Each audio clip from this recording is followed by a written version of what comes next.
Hello বন্ধুরা, কেমন আছো সবাই? আমি সৌমি, আমার সাথে আছে আজকে আরও একটি নতুন ব্লগ। আজকের মর্নিংটা একদমই গুড নয়। কালকে রাত্রে প্রায় 3 ঘন্টা কারেন্ট ছিল না। 12টার আগে কারেন্ট গেছিলো, 3টের সময় কারেন্ট দিয়েছে। তো বুঝতেই পারছো এই এত গরমে, তারপর রাত্রি যেটা ঘুমানোর টাইম, তো সেই টাইমে একদম কারেন্ট চলে গেছিলো। সারা রাত গরমে চটপট করেছি, তোজোকে সারাক্ষণ হাওয়া করতে হয়েছে। তো যখনই পাখার হাওয়া করা বন্ধ করে দিচ্ছি তখনই ও ছটফট করছে। তো এই করে রাত্রে একদম ঘুম হয়নি আজকে। তো তাড়াতাড়ি একটু ফ্রেশ হয়ে স্নান টান করে নিয়ে আগে একটু খেয়ে নিলাম। এখন সকালে উঠেই আগে খেয়ে নিতে হচ্ছে শরীর ফিট রাখতে। তো তোজোকেও দুগাল খাইয়ে দিলাম, আর আমিও গাছের আজকে নতুন কাঁকড় তুলে এনেছে, তো কাঁকড় দিয়ে আর ছোলা ভিজে দিয়ে মুড়ি খেয়ে নিলাম। আজকে মে দিবস, 1 মে, 1 মে। তো মে দিবসে তোজোর আজকে স্কুল ছুটি আছে, নয়তো আবার সেই 5টার সময় উঠতে হতো। তো যাই হোক, তোজোর স্কুলটা নেই বলে 6টার পরে উঠেছি, তবু 1 ঘন্টা ঘুমাতে পেয়েছি আরও।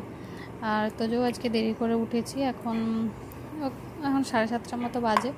ওই উঠে ব্রাশ করে চা খাচ্ছে, আর আমিও মুড়িটা খেয়ে নিয়ে রান্না বসাবো।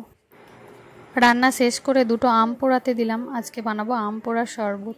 তো বৃষ্টি হচ্ছে না বলে আমগুলো সব পড়ে যাচ্ছে। এমনি জল দেওয়া হচ্ছে গাছের গোড়ায়, কিন্তু বৃষ্টি না হওয়ার জন্য তো এত রোদ সারাদিন, তো আম গাছের ওই আমের ডাঁটিগুলো শুকিয়ে গিয়ে আমগুলো ঝরে যাচ্ছে। তার উপর কালকে সারা দিন সেই গরম হাওয়া লু বয়েছে, প্রচুর গরম ছিল কালকে। তো তার জন্য কালকেও অনেক আম পড়ে গেছে। তো আমের টক, আমের ডাল করে খাওয়া হয়ে যাচ্ছে। তো আজকে ভাবলাম আমটা পুড়িয়েই দেখি, আম পোড়ার শরবত বানিয়েই দেখি।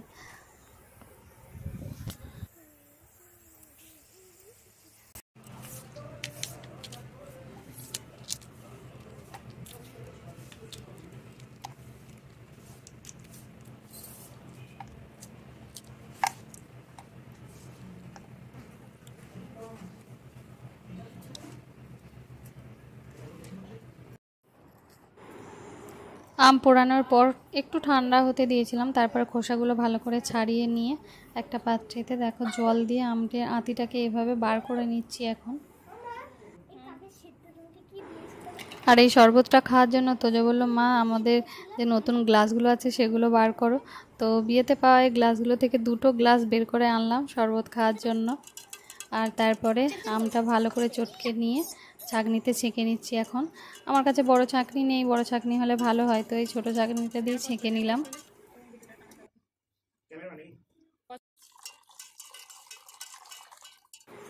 ছাঁকার পরে বেশ খানিকটা জল দিয়ে দেবো, আর তারপরে নুন, চিনি, বিট নুন, আর কেউ জিরেকে ভেজে গুঁড়িয়ে দিতে পারলেও দিতে পারো।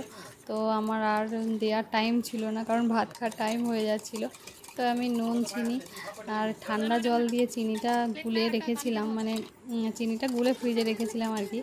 তো সেই ঠান্ডা জলটাও একটু দিয়ে দিলাম, নুন, চিনি, বিট নুন। তারপরে একটা প্লেটে একটু বিট নুন আর সামান্য লঙ্কার গুঁড়ো দিয়ে মিক্সড করে গ্লাসগুলো ওই আমের শরবতটাতে ডুবিয়ে ওই বিট নুন আর লঙ্কা গুঁড়োর প্লেটটাই একবার ঘুরিয়ে নিলাম। তাহলে খাওয়ার সময় মুখে ওটা লাগবে, খুব টেস্টি লাগবে, ভালো লাগবে।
চিড়ে ভাজা লাগবে, চিড়ে ভাজা, চিড়ে ভাজতে হবে, চিড়ে না চিড়ে, চিড়ে তো চিড়ে।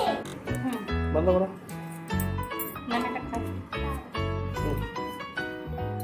চামচ করো। ভালো হয়েছে? সব ভালো হয়েছে কিন্তু আমি খেতে পারবো না। তোমার থেকে এক চুমুক খাও। আমাকে একটু দিয়ে। না আমি খেতে পারবো আমি খেতে পারবো না। হ্যাঁ আমি খেতে পারবো না। এটা নেবা দাদুকে দিয়ে। মা এটা ফ্রিজে রেখে দেবো, তুমি কালকে আমার থেকে নিলে আমি তোমার থেকে নিতে। আমি তোর থেকে নিয়ে নেব। গরমেতে রান্নাও করেছি একদম হালকা পাতলা, চাঁপা লোটের শাক জমির, সব কিছু এখন জমিরই, মাছ ছাড়া।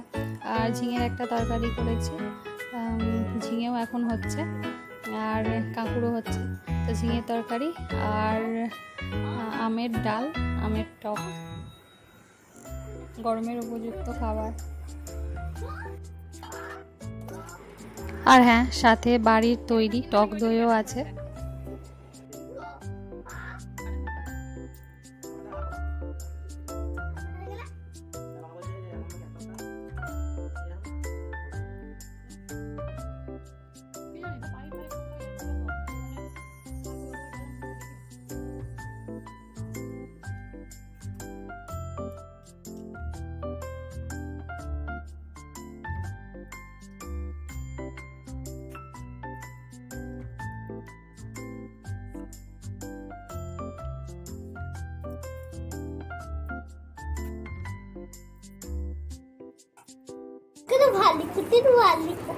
বিকালবেলায় বর তোজোকে নিয়ে একটু বেরিয়েছিল ঘুরতে, তো আমার জন্য ফুচকা নিয়ে এসেছে, তোজোকে খাইয়ে এনেছে।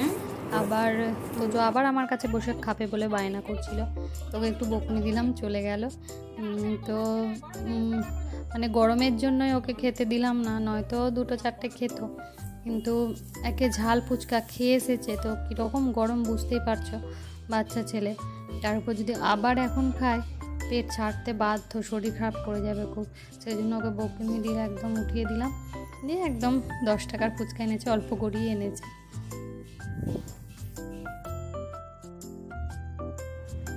ঝাল খেতে ভালোবাসি এমনিতেই, তার উপর ফুচকায় ঝালটা তো একদম লাগেই লাগে। তো বর সেই জন্য বেশি করে ঝাল দিয়ে আলুটা মাখিয়ে এনেছে। তো মানে এত ঝাল, গরমে ঘাম বেরিয়ে যাচ্ছে ঝালের চোটে। তো চলো আজকের মতো ব্লগটা এখানেই শেষ করছি। ভালো থাকবে সবাই, টাটা, আবার দেখা হবে।